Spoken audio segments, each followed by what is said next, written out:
Purnawarman. Di area sini kita bisa lihat ada tempat duduk juga ya. Sebelah kanan juga ada. Ternyata ke bawahnya lagi itu sungai. Sungai Ciangkan. Mungkin nanti kita juga bisa ke area Aca yang di sana disebutkan sama Pak Ugan. Di sana juga kita dulu.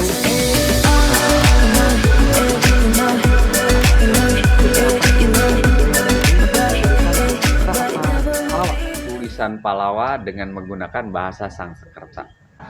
Jadi, nah ini sudah ada keterangannya juga. Boleh diceritakan Pak sejarahnya, terus ditemukannya juga. Jadi mengenai tentang sejarah Kerajaan Tarumanegara, memang berdasarkan jejak arkeologis yang ditemukan di Jawa Barat, yang merupakan kerajaan tertua yaitu Tarumanegara. Prasasti dari masa tersebut memang ada 7 prasasti. Yang bisa dibaca ada 5 prasasti. Ya. Semua prasasti menyebutkan tentang keagungan Raja Purnawarman. Salah satunya tadi prasasti Kebon Kopi Ya. atau Tapak Kaki Gajah. Nah sekarang kita berada di prasasti Ciaruten. Nah, jadi prasasti Ciaruten pun sama menyebutkan tentang masa kekuasaan atau keagungan Raja Purnawarman. Nah prasasti ini memang asal mulanya ditemukan di Sungai Ciaruten pada tahun 1683. Katanya sempat terbalik ya? Ya, laporan dari Belanda memang sudah sempat terbalik. Nah, jadi awal ditemukannya seperti itu pada tahun 1683 oleh N.W. Hopperman. Nah, di sini kita lihat ada 4 baris tulisan yang masih jelas ya. Masih jelas. Dengan huruf Palawa dan bahasa Sanskerta. Karena memang semua peninggalan Kerajaan Tarumanegara, prasasti-prasastinya semua menggunakan huruf seperti ini atau yang disebut huruf Palawa. Memang di sini tidak ada angka tahun mengenai tentang tulisan atau benda-benda tersebut, tapi berdasarkan kajian paleografis bahwa tulisan tersebut adalah dibuat pada abad keempat dan berkembang abad benar kelima. Ya Pak ya? Saya sama tim juga sedikit belajar kayak Sanskerta ya, angka memang nggak ada ya Kang Darus ya? Iya, nggak ada angkanya gitu ya. Cuma memang semua menyebutkan tentang keagungan Purnawarman. Ya, inilah jejak kakinya yang seperti kaki Dewa Wisnu. Ukurannya juga lumayan Pak ya? Ya, lumayan besar. Kalau mengukur kaki mungkin ini ukuran 45 lah. 45. Jegalan saya ini 20 cm Pak. Iya. Ini lebih dari 20 cm. Wow. Nah, kemudian memang prasasti ini untuk penyelamatan agar memang anak-anak sekolah yang datang ke sini tidak kesulitan. Pada tahun 1981 prasasti ini direlokasi, dipindahkan dari sungai ke tempat yang lebih aman. Dilakukan pemindahan. Awalnya di sungai? Di Sungai Ciaruten. Ciaruten ya. Ya. Oh iya, bisa kelihatan ya Pak ya? Iya, di bawah sana 50 meter dari titik yang sekarang. Jadi kedalaman sekitar 50 meter ke bawah turunnya. Emang lokasinya juga asri Pak ya? Asri ya. Enak juga sih. Tapi di sini alhamdulillah udah terangi listrik ya. Ya alhamdulillah ya, memang ada bantuan-bantuan dari donatur, dari pengunjung ya. Jadi kita manfaatkan untuk kebutuhan di situs ini. Sekali lagi ya, prasasti ini dipindahkan tahun 1981 dipimpin Insinyur Suharjoyo dengan menggunakan takal. Jadi prosesnya ditarik. Dengan menggunakan katrol. Jadi cukup lama, yaitu memakan waktu 1 bulan. Ya, betul. Dengan mencapai berat 8 ton. Ya, itu mengenai tentang prasasti Ciaruten. Ya, alhamdulillah kita sudah diterangin nih prasasti Ciaruten yang memang simbolisnya itu ada telapak kaki seorang Raja Purnawarman. Ya inilah. Jadi masih banyak prasasti-prasasti yang lain yang menyebutkan tentang keagungan atau kekuasaan Raja Purnawarman. Jadi selain prasasti Ciaruten, Kebon Kopi, Muara Cianten, di tempat-tempat lain pun ada yang disebut prasasti Tugu, yaitu berada di wilayah DKI Jakarta. Sama menceritakan tentang Raja Purnawarman waktu peristiwa penggalian sungai Gomati Candrabaga itu. Kalau boleh tahu ya Pak, Dewa Wisnu ya. Ya setahu Bapak kalau dari ajaran begitu kan ajaran Hindu ya. Hindu. Kalau boleh tahu Dewa Wisnu itu dewa apa Pak ya? Namanya? Dewa Wisnu itu dewa yang paling diagungkan di antara para dewa. Jadi tingkatan yang lebih tinggi. Oh, ada Dewa Dewa Wisnu. Brahma. Iya. Lain-lain itu Dewa Wisnu. Ya, emang dewa-dewa itu intinya zaman India sebetulnya sebelum pengaruh India datang pun ke sini, nenek moyang kita sudah mempercayai tentang tata cara ibadah, yaitu dengan menggunakan tempat-tempat yang lebih tinggi, dataran yang lebih tinggi, yaitu percaya kepada arwah nenek moyang. Jadi jauh sebelum pengaruh India datang ke tanah Jawa ini, memang nenek moyang kita sudah percaya dengan tata cara ibadah sendiri. Ya, mungkin tahu pribadi saya Pak ya, atau mungkin secara literatur juga, Raja Purnawarman ini beliau sangat suka atau mengikuti ajaran dewa perang ya. Iya, dewa ya. perang. Jadi memang beliau sangat suka Raja Purnawarman ini ke situ mungkin ya.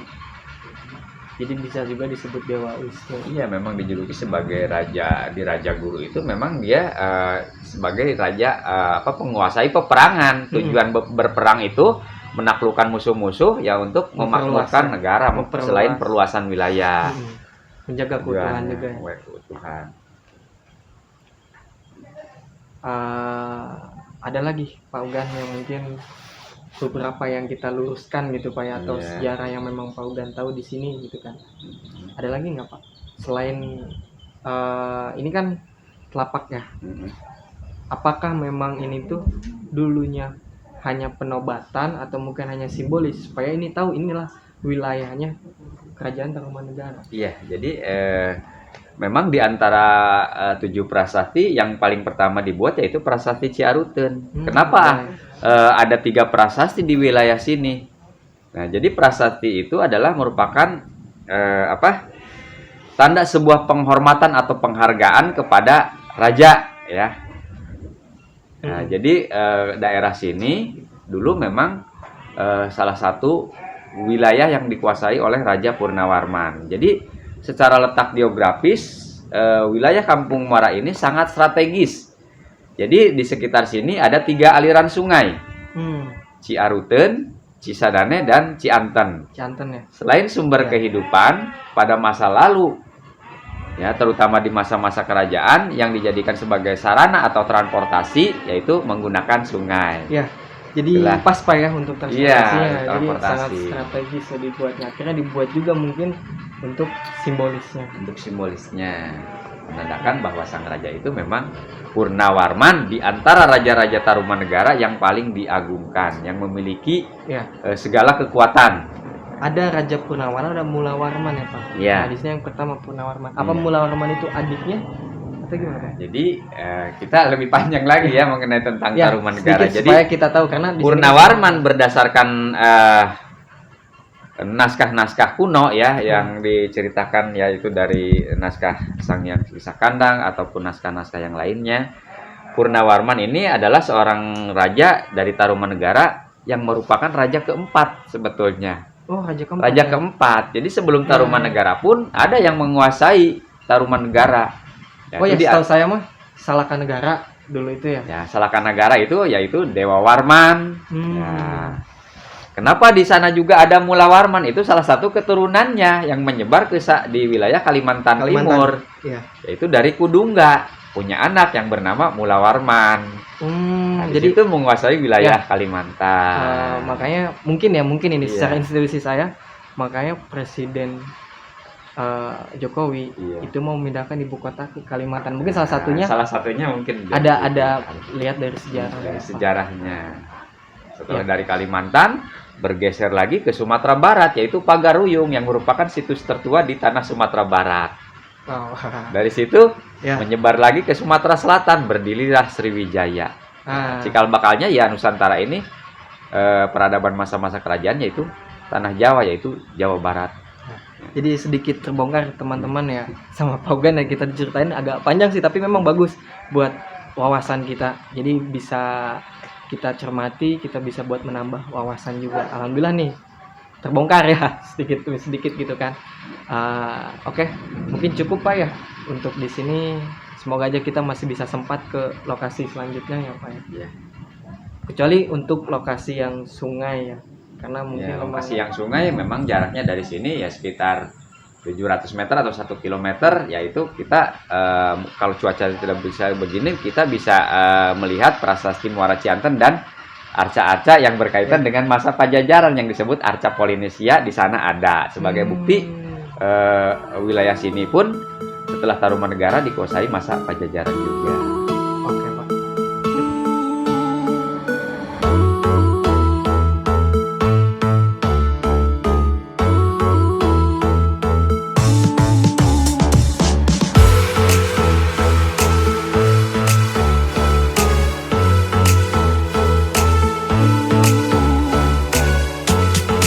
Ini yang terselamatkan.